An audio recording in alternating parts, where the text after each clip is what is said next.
From a young age, my dad has told me that getting a tattoo is arguably one of the worst things that you can do to your body. Granted, I believe that when I was younger, I very quickly grew out of that until I found myself on the eve of my 18th birthday talking to my mom about how I plan to get two new first tattoos the following day. And while we were talking about it, we were wondering how we should go about discussing it with my dad.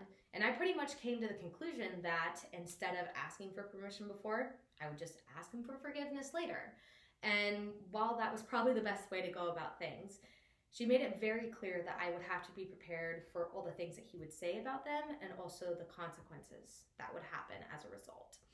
And the more that I talk to people who are part of tattoo culture, the more that I realize that these experiences are really common, whether it's negative stereotypes perpetrated by family or society or friends.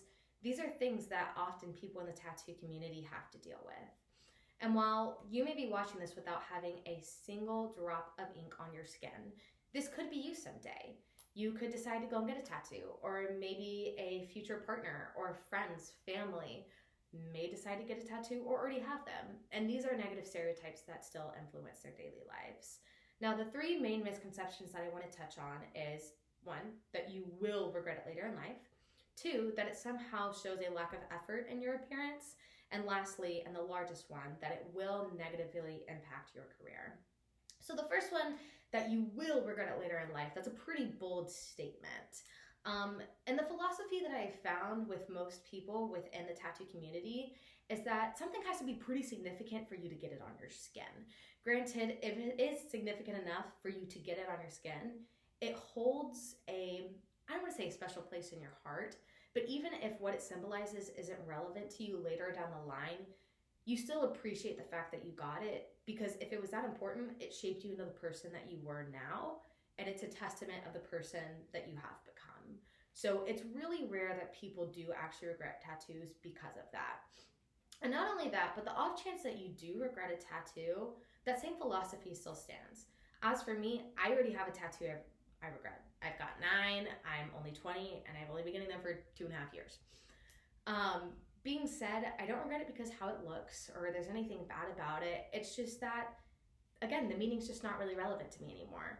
But it's not like this impending doom because I have something permanent on my skin that doesn't represent the person that I am today. But I cherish it because it represents the person that I used to be and the person that was me before I became the person that I am now. If that makes any sense. Anyways, the second thing is that a lot of people say that tattoos show that you're lazy or you're trashy, or again, overall just a lack of effort in your appearance. And the main thing that I think about is the infamous Kim Kardashian quote, "Why put a bumper sticker on a Bentley?" And now the first thing that I want to acknowledge is that tattoos aren't bumper stickers and people aren't Bentleys. Last time I checked, cars don't have personalities or characteristics or free will. So it's really hard to compare those two things. And being said, anybody has the freedom of choice to put artwork on their body. And that's usually how they look at it. If you're a canvas, maybe you want to have artwork. Maybe you want to have or be ornamented. And that's why it's really harmful for people to say that it diminishes your value whenever you simply, again, put artwork on your skin. And not only that, but the way that women are affected by the stereotypes of tattoos. I have often been told that because of my tattoos, I will be less desired by men. I'm less feminine, I'm more masculine, all of those things.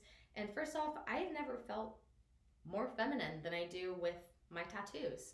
And second of all, even if I were to feel more masculine, I don't think that's the end of the world. And I don't think it's fair for people to push that ideology onto people who want tattoos.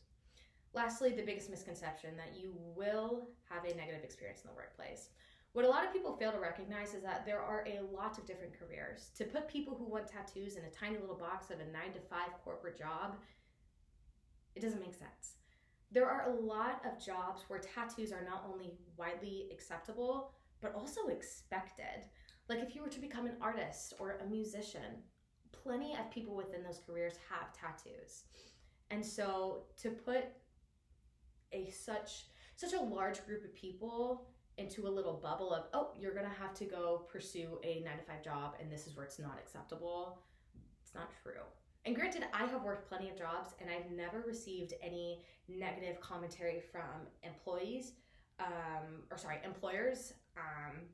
customers, or from coworkers. And I've worked with kids, I've worked with adults, I've done customer service, and I've never experienced that. So for that to be said so often when it's simply not a very common experience is really harmful. So in conclusion, these stereotypes have made it really difficult to achieve a greater acceptance of people with tattoos in society. Granted, we are on the right path.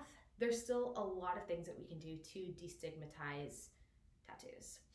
And to touch on my previous story, eventually I decided that I wasn't going to tell my dad, but I wasn't going to hide the tattoo from him either. And so I thought I'd play the waiting game. And it took him a year to figure out that I had tattoos when he said, "Oh, it's going to change everything about you."